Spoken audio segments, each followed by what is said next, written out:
Imagine a world where power isn't held in the hands of the king, but by the silent figure lurking just behind the throne. A woman whose influence shaped the fate of an entire civilization. This is the untold story of a queen whose cunning, intellect, and cheer will defy the norms of her time, quietly manipulating the course of history from the shadows of Egypt's royal court. Her name has been lost in the sands of time, but her legacy is one of unparalleled power, resilience, and mystery. How did she manage to steer the empire while being sidelined by history? Stick with us, and let's uncover the fascinating, forgotten story of the real power behind the pharaohs. If you're as captivated by this story as we are, don't forget to like, subscribe, and share. Help us uncover more secrets of the past and bring history back to life. The air in the royal court of ancient Egypt was thick with power.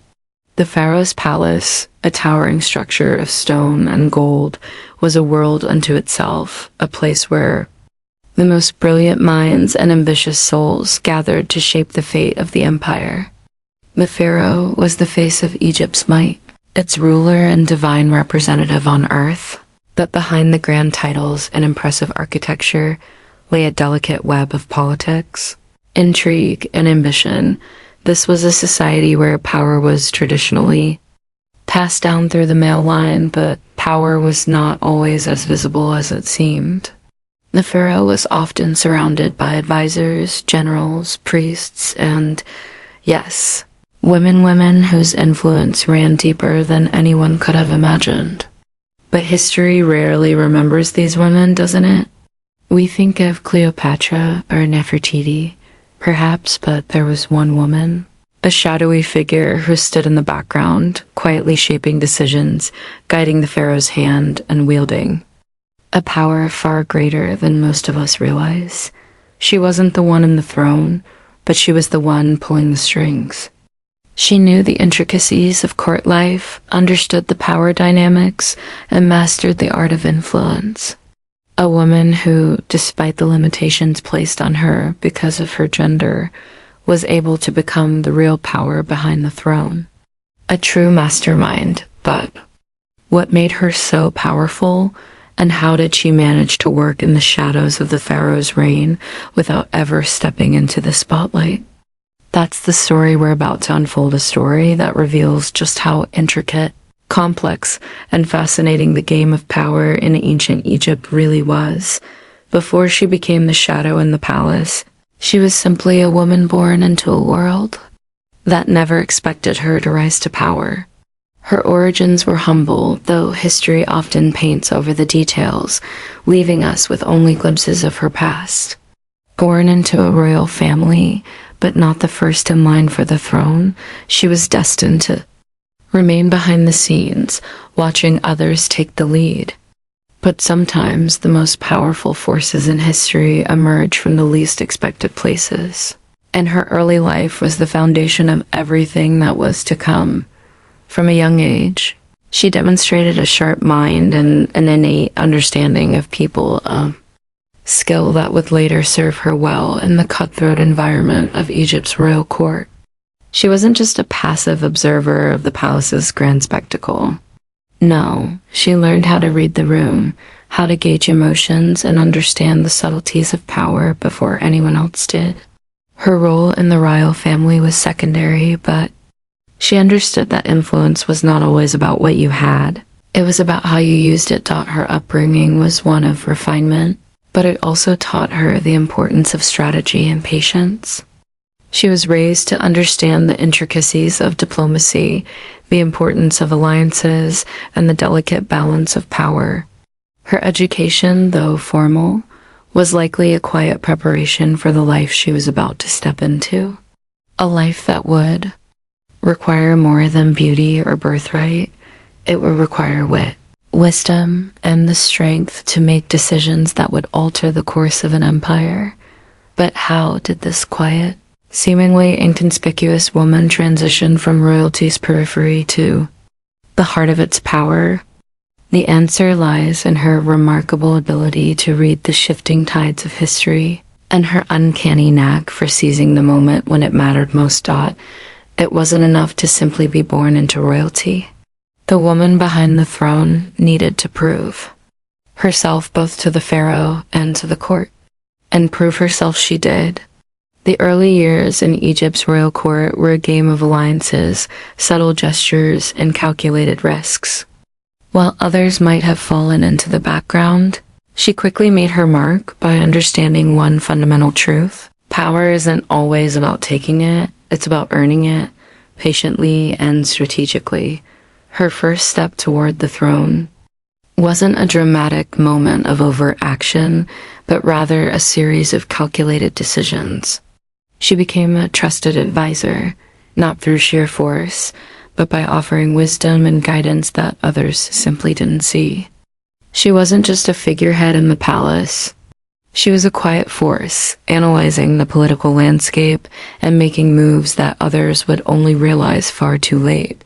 With each passing year, her role in the pharaoh's court grew, slowly but surely, until it became clear that her influence was not just the result of her proximity to the throne. It was the result of her brilliance. Her ascent wasn't without its challenges. The pharaoh's advisors and other members of the court were often skeptical of her rise, seeing her as just another woman in a sea of power-hungry men, but they underestimated her.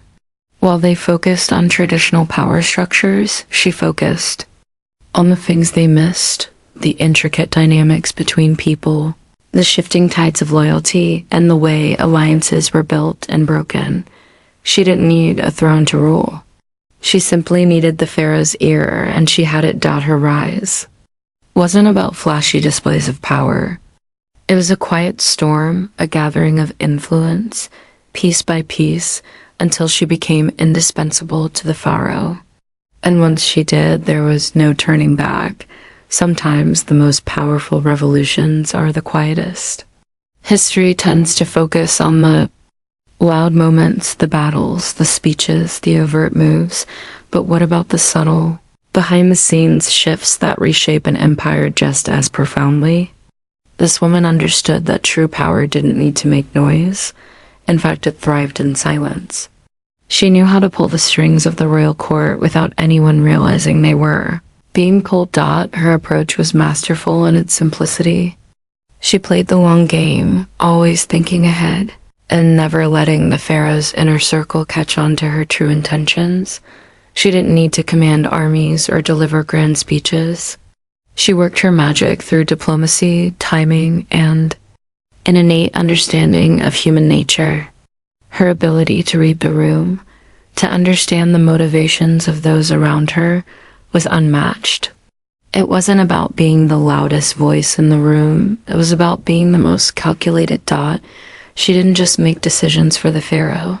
She made decisions that impacted the very structure of Egyptian society, all while remaining in the shadows.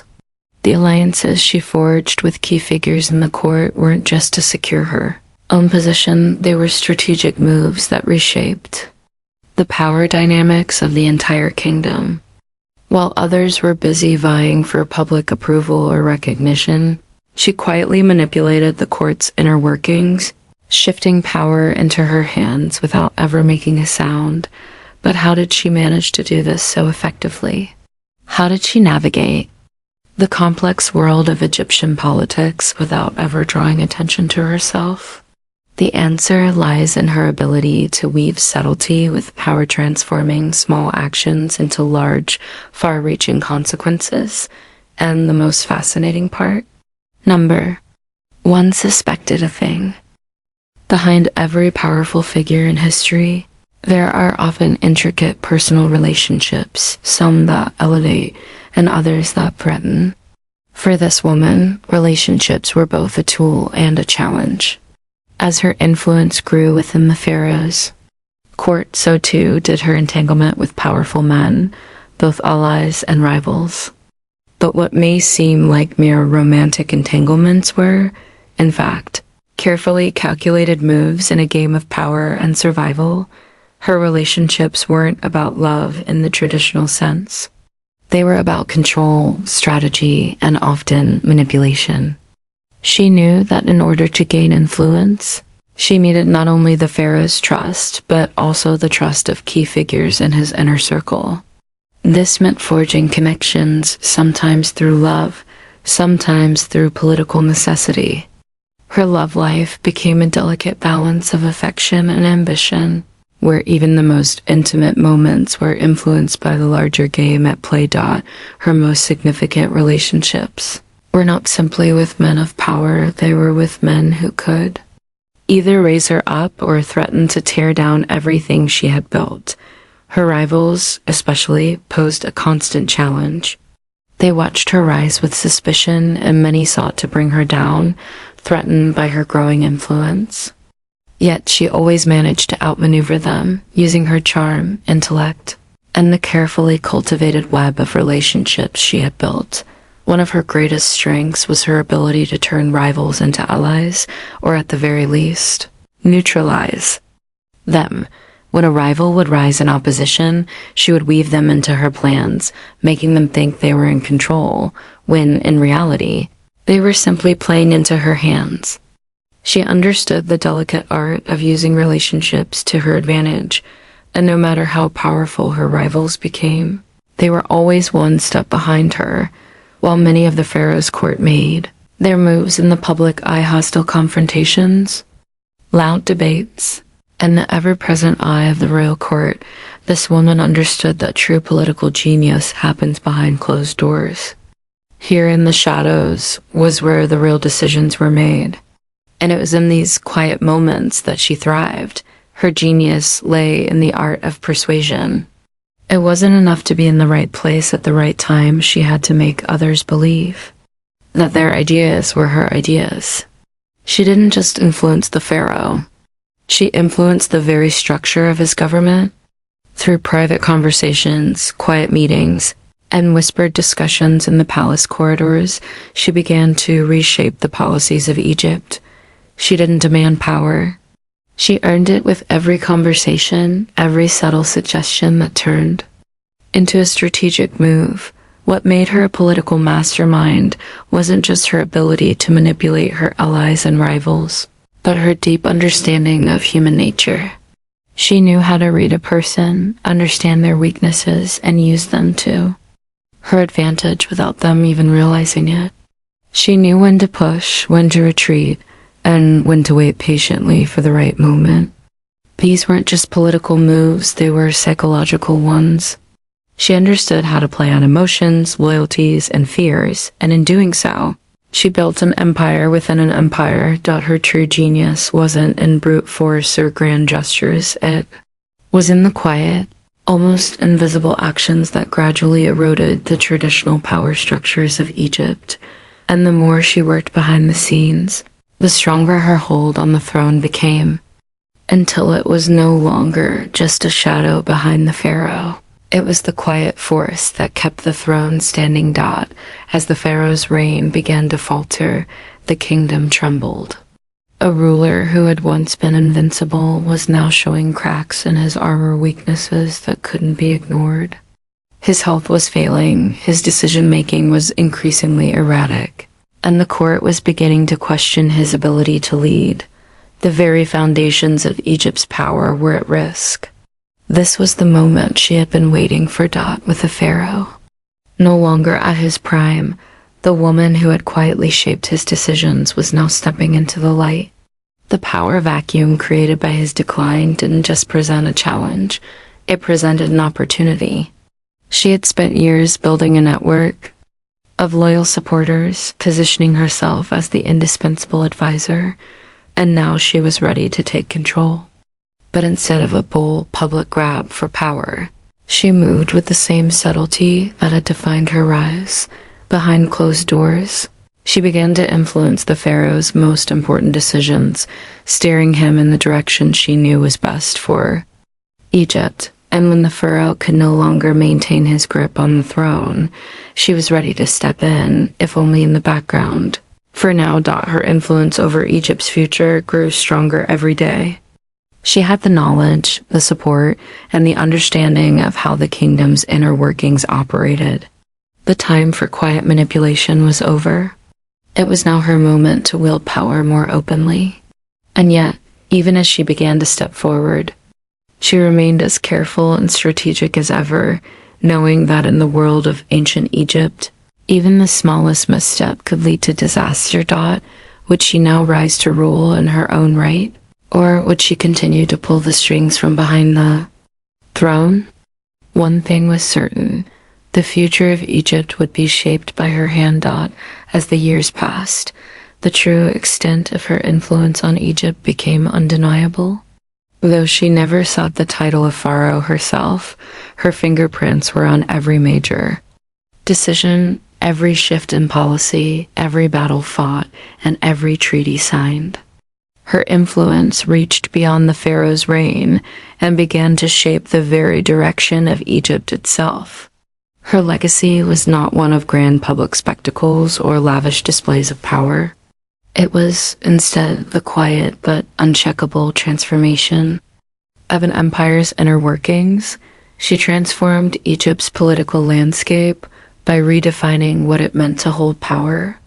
In a world where men were often seen as the sole bearers of authority, she broke that mold without ever fully stepping into the limelight. She reshaped the way power was exercised, showing that you didn't have to be visible to be in control. She was the architect of a more subtle, more resilient form of power that thrived in the corridors of the palace and behind closed doors. And it was this kind of power, often unrecognized and even unacknowledged, that endured. Her influence also had profound effects on Egypt's foreign policy. She worked tirelessly to strengthen alliances with neighboring kingdoms and expand Egypt's influence on the global stage. Her diplomatic efforts laid the foundation for some of Egypt's most prosperous and stable periods. By weaving Egypt's future into the fabric of international relations, she ensured that Egypt's place in the world was not just secure, but dominant. Her name may have faded from the historical record, but the empire she shaped bore the lasting imprint of her wisdom, her foresight, and her unwavering control over Egypt's future. Despite her monumental influence on Egypt, her name was nearly erased from history. The pharaoh's court, which she had once helped shape, faded into myth, and the very records of her contributions were buried beneath layers of time. Why is it that the greatest powers in history are often overlooked, their names lost to the sands of time? Perhaps it was the very subtlety of her rule that caused history to forget her. In an era that glorified kings and warriors, women in power were often relegated to the shadows, their contributions overshadowed by more overt displays of authority. The records of her influence, though undeniable, were overshadowed by the larger-than-life figures who dominated the historical narrative. While kings fought wars and made public proclamations, she worked quietly, shaping the destiny of a kingdom without the need for personal glory. But there's another reason for her disappearance from the annals of history: the power of patriarchal narratives. History, as it is often written, favors male figures in positions of power, while women who wielded influence, whether directly or indirectly, are often written out of the story. Her story didn't fit the traditional mold of power as defined by the history books. She wasn't a warrior queen, nor did she wear the crown of pharaoh. Instead, she was the architect of change, working in the background, ensuring Egypt's future while remaining, in many ways, invisible. But just because history didn't acknowledge her, doesn't mean she didn't shape it. Her legacy lives on, in the structures she helped build, the alliances she forged, and the empire she secured. Though her name may not be etched in stone, the Egypt she influenced still stands tall. As we look back on the life of the woman who shaped Egypt from the shadows, it's impossible not to draw lessons from her extraordinary journey. Her story, though often overlooked, offers valuable insights into power, influence, and resilience. She wasn't just a passive figure in history. She was a force that quietly but firmly shaped the future of one of the greatest civilizations the world has ever known. What can we learn from her? For one, it's the power of patience and strategy. She understood that real influence doesn't always need to make noise. In fact, some of the most powerful figures in history have worked quietly, using their intelligence and understanding of human nature to orchestrate change. She knew how to wait for the right moment, how to act behind the scenes, and how to build alliances that would serve her and Egypt well. Her story also teaches us about resilience. In a time when women were often relegated to the sidelines, she defied the odds and built a legacy that continues to affect the course of history, even if her name has been lost to time. Her resilience wasn't just in surviving the challenges she faced. It was in thriving despite them, in finding ways to wield power without ever having to fight for it publicly. Perhaps most importantly, her story reminds us of the value of subtlety and intelligence over brute strength and spectacle. In a world where we often celebrate the loudest voices and the most visible victories, she showed us that real power can lie in the quiet, calculated moves that shape the world from behind closed doors. Her hidden legacy is a testament to the quiet power that can move mountains, even when the world isn't looking.